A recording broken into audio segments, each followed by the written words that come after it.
Lodi ay anniversary po sa aming church, 12 years anniversary. So nandito po kami sa labas dahil kami ay napapa-picture at yung iba naman ay nagbibideo. Napaka-excited at siyempre po excited po ang lahat talaga mga kalodi. Dahil nga, ang hindi pa po nag-uumpisa talaga ang gawain mga kalodi sa aming church, lahat po ay nagpipicture at yung iba naman ay nagpa-practice muna. Dahil kapag 10 oras na po tayong dumating talaga sa church ay hindi mo talaga makukuha na magpapa-picture dahil sa sobrang busy na po talaga. Ang mga pinaghihirapan po sa practice mga kaludi at minsan nasasabi mo na kabado ka at kinakabahan ka dahil nga sa marami mga taong nanonood. Pero be strong lang po mga kaludi, no? Kailangan lang talaga ay bawal lang talaga ang mahiyain. Siyempre mga kaludi, hindi mo maintindihan ang inyong naramdaman kapag nandoon ka sa stage.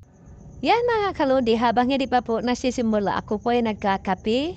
Habang po ako ay nagbibideo dyan, dahil dala-dala ko po ang aking sariling tripod. Habang ako po ay naghihintay sa aking mga kasamahan dyan mga kalodi, ang ginagawa ko dyan ay nagbibideo muna dahil nga alam naman natin tayo mga content creator ay walang ibang iniisip ay makakakuha kang video mga karodi dahil nga alam natin na kinabukasan mayroon po tayong pang-upload. Ano mga kalodi, ako dyan ay mayroon akong tripod na karedy at sa totoo lang, hindi pa dumating yung kapwa nating content creator si Ma'am Elsa. Kailangan lang talaga mga karodi kapag nasa lugar ka kung nasaan tayo pumupunta ay nakaredy lagi ang ating mga cellphone. Po ang mapapayo ko sa bawat isa, lalo na po sa ating mga content creator mga kalodi, kung sinong nakapanood po sa isang content creator po na mahilig mag-post sa kanilang kita sa bonuses mga kalodi ay nabawian po siya ng toll. Kaya nga mga kalodi, walang problema mag-upload po tayo sa ating mga picture, sa ating mga achievement, pero iwasan po natin mag-upload ng kita sa bonuses. Masarap naman talaga makikita kapag mayroong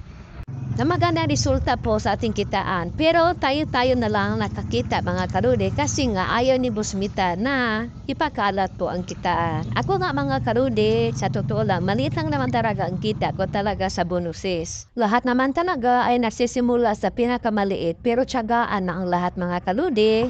Pero sa akin, sa text post, nag-try po ako mga nakaraan, wala talagang pasok sa akin. Kaya ang ginawa ko, puro na lang po picture. Sa larangan ng mundo ni Mita mga kalode, dito ay matirang matibay. Kung ikaw ay matyaga talaga, darating at darating ng time talaga na ikaw mismo ay magsaksi sa ginagawa mo. Tandaan ninyo mga kalodi, marami talaga mga content creator sa ang sulok man sa mundo. Makikita po natin talaga. Pero ang tanong, sila ba interesadong kumita sa kay Facebook? Ang yung iba lang mga kalodi, napansin po natin talaga ay hindi sila seryoso. Ang nakikita po natin talaga sa kanila ay puro lang picture ang nakalagay mismo sa kanilang reels at mga iba-iba pang klaseng mga picture nga nakalagay mismo doon sa reels mga kalode. Kaya sabi ko, kung gusto nyo talagang kumita sa tools ni Mita, maging seryoso po tayo sa pag-a-upload. Pero sabi ko nga, hindi lahat talaga na